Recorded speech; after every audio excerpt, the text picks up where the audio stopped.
Hello বন্ধুরা, আজকে আমি বানাবো একটি মাত্র উপকরণ দিয়ে আর কিছু মশলা দিয়ে ডিমের ঝোল বা ডিম কারি। তার জন্য আমি ডিম সিদ্ধ বসিয়ে দিয়েছি 10 থেকে 15 মিনিটের। ডিমগুলো আমার সিদ্ধ হয়ে গেছে, আমি ছাড়িয়ে নিয়েছি এবং অন্যদিকে কড়াইতে আমি তেল বসিয়ে দিয়েছি।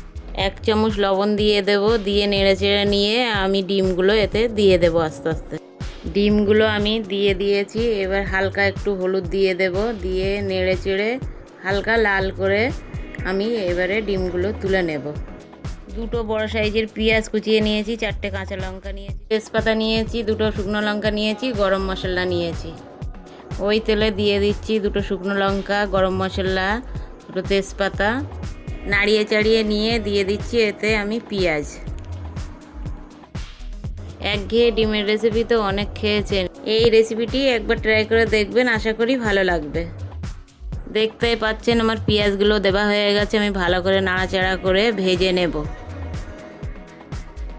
দেখতেই পাচ্ছেন ঠিক এইভাবে ভাজা করে নেবেন, এর থেকে কড়া করবেন না, কড়া করলে টেস্ট ভালো লাগবে না। এতে দিয়ে দেব আমি 1 চামচ লবণ, 1 চামচ হলুদ, 2 চামচ আদা রসুন বাটা, 1 চামচ লঙ্কার গুঁড়ো, 1 চামচ জিরে মরিচের গুঁড়ো দিয়ে ভালো করে নাড়িয়ে চাড়িয়ে কষে নেব। তেল ছেড়ে দিয়েছে, এবার আমি এতে দিয়ে দেব টমেটো কোচানো। টমেটোগুলো ভালো করে আমি একটু কষিয়ে নেব।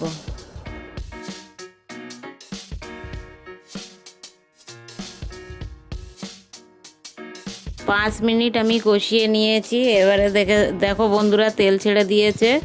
আমি এবারে 1 কাপ পানি দিয়ে দেব। ঢাকনা দিয়ে 10 মিনিট রেখে দেবো সিদ্ধ হতে। 10 মিনিট পর আমি ঢাকনা খুলেছি, দেখতে পাচ্ছেন ভালোভাবে আমার মশলাগুলো সিদ্ধ হয়ে গেছে। এবারে আমি নাড়াচাড়া করে পরিমাণ মতো পানি দিয়ে দেব। পানি আমি দিয়ে দিয়েছি, এবারে দিয়ে দেবো 4টে চেরা কাঁচা লঙ্কা।